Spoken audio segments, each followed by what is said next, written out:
The film opens with young Madeline Swan be likely to her sick mother, while a man in a mask approaches their home. Madeline sees the man at the window and runs to hide.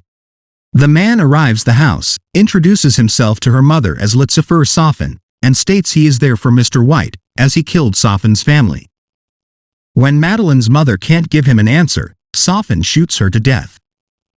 Madeline goes to hide under her bed where Sofin goes to look for her. She shoots him and drags his body outside, but he turns out to be alive. Madeline starts running across the icy lake until she falls through. Sofin cannot bring himself to let the girl die, so he shoots the ice and pulls her out. The present where Madeline is living with James Bond in Matera, lovingly. They are both happy together. Madeline knows Bond still has lingering feelings about his ex-lover Vesper Lynd, whom she points out is buried close to them. She encourages to let her go, doing the same with her memory of Sofin by writing "Masked Man" in French on a piece of paper and burning it. The next morning, Bond drives to Vesper's grave to finally forgive her. He also has a piece of paper ready to burn that says, "Forgive me," on it. Before leaving, Bond sees a Spectre calling card nearby, and seconds later, the grave explodes. Bond recovers fast enough to start running, only for assassins, led by a man with a cybernetic eye called Primo, to go after him.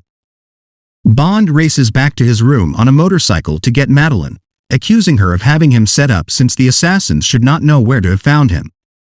He gets Madeline in the Aston Martin and ends up in a high-speed chase across Matera, with Bond getting assassins to crash their vans or get shot.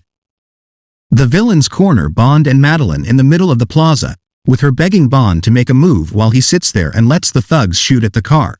He triggers the machine gun in the car and kills nearly every assassin except for Primo. Thank you for visiting our channel. Do not forget to subscribe, like, share and share your comments. Once they are in the clear, Bond takes Madeline to a train station where he puts her on a train and parts ways with her due to his trust in her being destroyed. She tearfully goes to catch him as the train begins to depart, but he is long gone. 5 years later, another team of assassins enter into an MI6 lab. They are working under Sofin, who contacts head scientist Valdo Obruchev and warns him about who is coming. The assassins take Obruchev and another scientist confined while killing the rest of the team. They are there to obtain Heracles, a deadly bioweapon that can be used as a poison through skin-to-skin contact. After getting what they want, the assassins kill the other man and take Obruchev with them. MI6 fasteners wind of this, with Moneypenny going to talk to Lieutenant Colonel Gareth Mallory, simply known as M, but he remains silent on what Heracles is and demands to know where 007 is. Bond is now retired from MI6 and living in Jamaica. He met by Felix Leiter and his colleague Logan Ash. They go to a nightclub where Felix says Bond about Obruchev's capture and the break-in to the lab. Bond has no interest in getting involved in recovering Obruchev, and he also tells Felix he has a suspicious feeling about Ash. As Bond tries to go home, he finds that his car isn't working. He is approached by a woman called Nomi, who gives him a ride on her motorcycle. When they get back to his house, she quickly drops her cover-up to reveal that she is not only an agent with MI6, but also the new 007. She tells him that Obruchev is her target and for Bond to stay out of her way. M and Bill Tanner talk to Q about retrieving files stolen from the lab. Bond contacts M to ask him what he has done involving Obruchev and Spectre.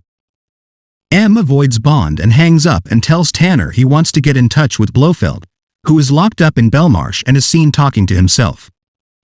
Felix has Bond go to Cuba to meet a CIA operative named Paloma. They break into a Spectre meeting where Blofeld is using a robotic eye like the one Primo uses to observe the party. Meanwhile, disperses a nanobot's mist to kill Bond. However, Obruchev reprogrammed the nanobots under Sofin's orders to kill the Spectre members instead. Once Bond and Paloma understand Blofeld is up to something, the entire party turns their focus to Bond. The Heracles poison is released into the room, with the intent to kill Bond while the poison doesn't affect Spectre agents. What happens is the opposite, as Spectre operatives start to grow boils on their faces before dropping dead, all while Bond and Paloma remain unaffected. The two face off against gunmen, including Primo, while Nomi shows up to catch Obryshev. Thank you for visiting our channel. Do not forget to subscribe, like, share and share your comments. After killing off several henchmen, Paloma gets a car and spots Obryshev trying to make a run for it. She hits the car into the structure he is climbing down, causing him and it to collapse onto the car.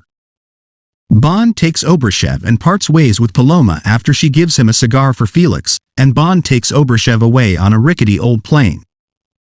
Bond brings Obryshev to Felix's boat to meet with him and Ash. When they start to question Obryshev over Heracles and why it exactly did not affect Bond, Ash gets nervous and tells Obryshev to stop talking. Obryshev says Spectre were always the main targets, so he changed the DNA sample during the poisoning to kill them instead of Bond, and he as well states that M helped him create Heracles. When Bond asks how Blofeld knew he would be there, he quickly understands Ash is a double agent working with Obryshev. During a fight, Ash shoots Felix and gets away with Obryshev, where they blow a hole into the ship to cause it to sink. While Bond tries to help Felix, they know his gunshot wound is too severe, and Felix resigns himself to his fate. Bond unfortunately leaves his friend behind before managing to break free and escape. Bond returns to MI6 to confront M. He demands to be led into Belmarsh to speak to Blofeld, but M declines and ends up sending Bond out after Bond pisses him off. M calls Nomi in to tell her that he needs everything in Blofeld's cell scanned, even the man himself. On his way out, Moneypenny deals to help Bond. That night, they go to Q's house as he is preparing to have dinner with his friend.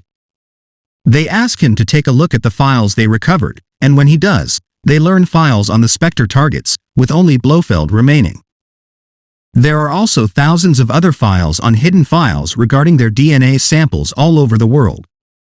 Bond tells Q to get him into Belmarsh to meet with Blofeld, but he says only one person has access to him. While Madeline going to her job as a psychiatrist. She goes to her office to see Safin there, but she doesn't immediately identify him until he presents her with his broken mask. Once she becomes scared, he tells her that he needs her for something. Bond later meets with the whole MI6 team to be reinstated as a 00 agent. They review files over a Spectre operative's funeral, where 5 family members who came into contact with him are now dead from contracting the Heracles poison.